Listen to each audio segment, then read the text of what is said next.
Snow is falling on the steps of a church in Vienna. A man stands there, alone, checking his watch. He checks the street behind him, empty. He checks it again. Across the city, his wife is sitting in the Vienna State Opera, holding a seat for him. He told her he had one more errand. He told her he would not be long. He is lying, not to hurt her, to protect her from what she cannot know. The men he is waiting for are KGB. He has met with men like them before, fed them a little truth, wrapped around a lie, walked away clean every time. Tonight, December 20th, 1975, he will not walk away. By the time the opera ends, his seat will still be empty. It will stay empty for years.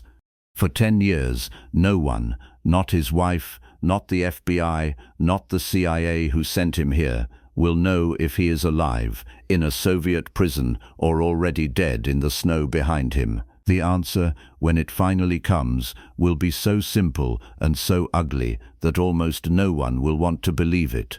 This is the story of Nikolai Artamonov. Moscow called him a traitor.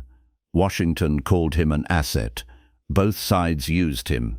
In the end, neither side was there to save him. 16 years before that night in Vienna, he was one of the most promising officers in the entire Soviet Navy.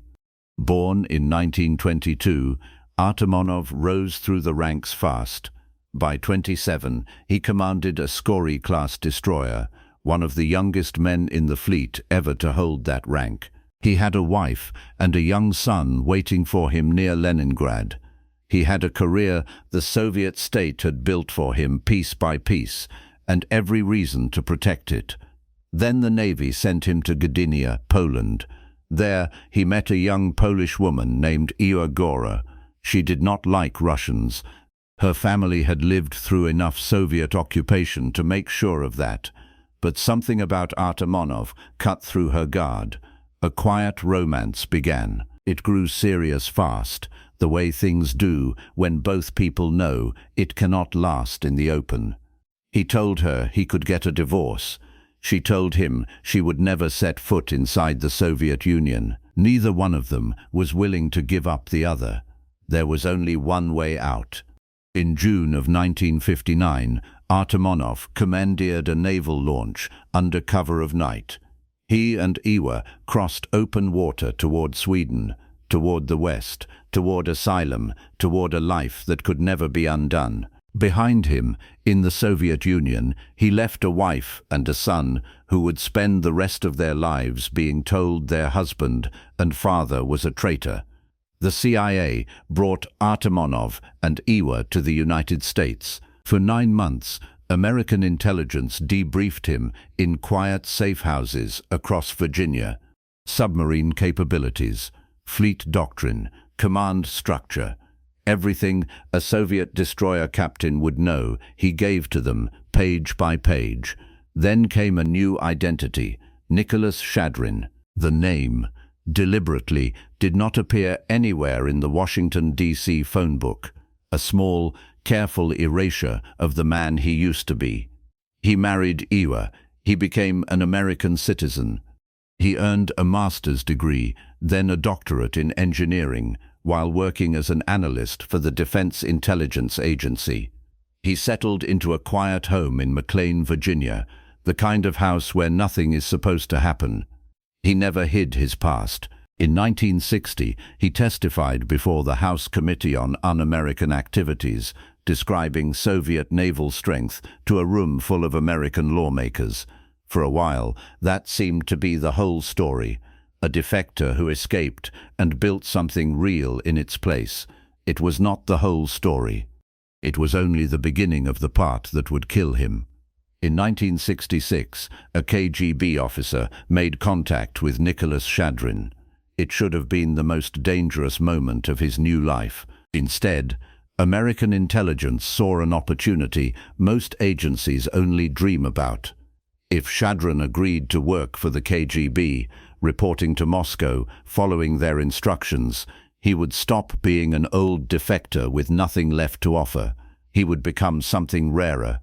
a live channel straight into Soviet intelligence operations running right through the middle of Washington. Shadrin had doubts. He said so, more than once. Colleagues who knew him later described a man who felt boxed in, who agreed less out of enthusiasm than obligation. Under pressure from the FBI and naval intelligence, he signed on anyway. From that point forward, Nicholas Shadrin lived two intersecting lives. To Moscow, he was their man inside American defense circles. To the FBI, he was their double agent, carrying material his handlers prepared specifically to feed the Soviets. Some of it true and harmless, meant only to build his credibility. Some of it false, engineered to mislead. Dead drops in quiet parks, coded exchanges, a wife who understood only fragments of what her husband actually did when he left the house. For years, the arrangement worked exactly as designed. The KGB suspected nothing. By the early 1970s, Shadrin was operating at the center of one of the most sensitive counterintelligence operations of the entire Cold War, and almost no one outside a small circle knew his name. In 1973, his FBI handlers made a decision that, in hindsight, should have ended the operation right there.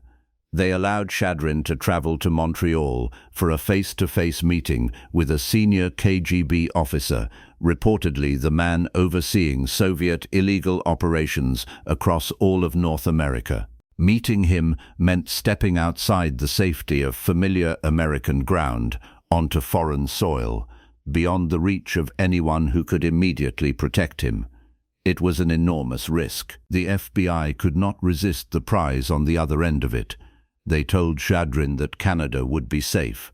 What they did not know was that the KGB had an informant embedded inside Canadian counterintelligence. When the FBI notified the Royal Canadian Mounted Police about the planned meeting, as protocol required, word may have traveled further than anyone in Washington intended. Shadrin walked out of Montreal alive, but the walls protecting his double life were far thinner than his handlers believed, and getting thinner every year. Then, sometime in the mid-1970s, a new name entered the case. American intelligence knew him only as Igor. Igor was a KGB officer who quietly approached a senior CIA contact with an offer. He wanted to defect, to cooperate, to become an asset himself. But first, he said, he needed to prove his value to his own superiors back in Moscow. The way to do that, Igor explained, was simple. He needed to successfully recruit Nicholas Shadrin as a genuine, committed Soviet agent.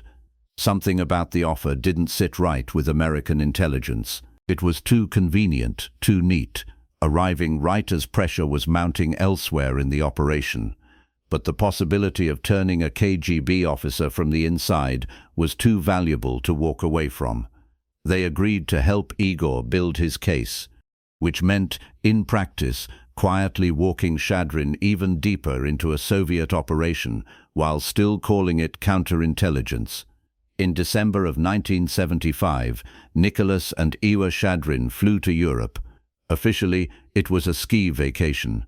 Unofficially, the trip existed to provide cover for one more meeting, arranged through Igor, with KGB officers waiting in Vienna. Before they left the United States, Shadrin wrote down the name and phone number of a CIA contact stationed in Europe in case something went wrong. He handed the card to his wife to hold on to, just in case. No counter-surveillance team was arranged for the meeting. No backup watched the location. If the operation had a safety net built into it anywhere, no investigation in the decades since has ever been able to prove that it existed. On the evening of December 20th, Igor went ahead alone to the Vienna State Opera. Nicholas told her he would join her there once his business was finished. One more conversation, one more piece of information passed along. Then dinner, then home. He walked instead toward a quiet, pre-arranged meeting point near a church, where two KGB officers were already waiting for him in the cold. Igor sat through the entire performance, watching the empty seat beside her fill up with everything she did not yet know to be afraid of. The curtain came down. The seat was still empty. He never came to meet her. He never came home. For weeks, and then months, American officials gave his wife almost nothing. Soviet officials denied any knowledge at all. Igor Shadrin was left holding a decade of silence, unable to learn whether her husband was alive in a Soviet cell, being interrogated somewhere behind the Iron Curtain, or already dead in the Austrian snow. Rumors moved quietly through Washington's intelligence circles. Some believed the CIA had eliminated him themselves to prevent an embarrassing exposure. Some believed the KGB had executed him outright as a traitor who'd finally been unmasked.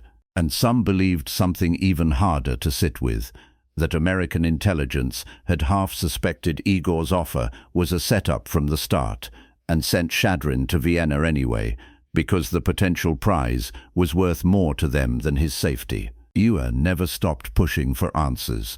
She met with reporters. She pressed intelligence officials for a straight response, and rarely received one. Year after year, she kept a version of her husband alive in public memory, refusing to let his disappearance become a forgotten footnote. The truth did not surface until 1985. That year, a senior KGB officer defected to the United States, in what remains one of the most damaging defections of the entire Cold War. Buried among the secrets he brought with him was the answer Igor Shadrin had waited a decade to hear. Nicholas Shadrin had not escaped Vienna. He had not survived years of quiet interrogation somewhere in the Soviet Union.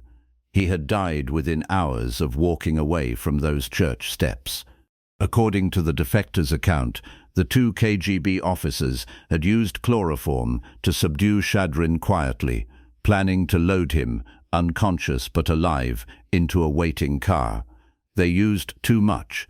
It was not an execution carried out on Moscow's orders. By the Defector's own telling, it was a mistake, a miscalculation in dosage made by men trying to take him alive that killed him almost instantly instead. 2 FBI agents drove out to the Shadrin home in Northern Virginia to deliver the news in person. 10 years of silence ended in a single conversation on a doorstep. Even that answer did not fully close the case.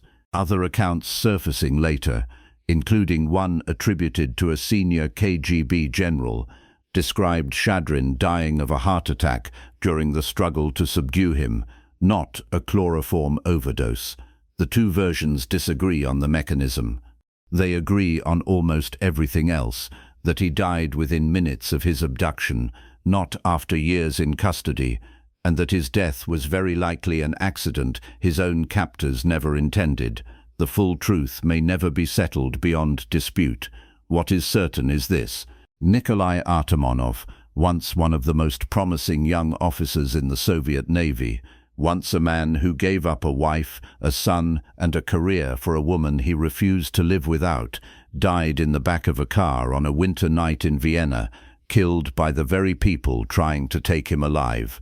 Igor spent the rest of her life defending his memory, insisting publicly that her husband had never truly betrayed the country that took him in, that he had died serving it. In 2025, 50 years after he vanished, U.S. intelligence quietly moved to formally recognize his service, recognition that came half a century too late for the man it was meant to honor. He walked toward that church on December 20th, 1975, believing he still controlled a game he had been playing for 9 careful years. The game had already decided how it would end. It ended in the cold, in the dark, in the space of a few desperate minutes, not with the trial, the confession, or the execution anyone expected, but with an accident no one on either side ever meant to happen. Some stories cross borders the way secrets once did. If you're watching this tonight, drop the name of your city in the comments. Let's see how far this story traveled to reach you.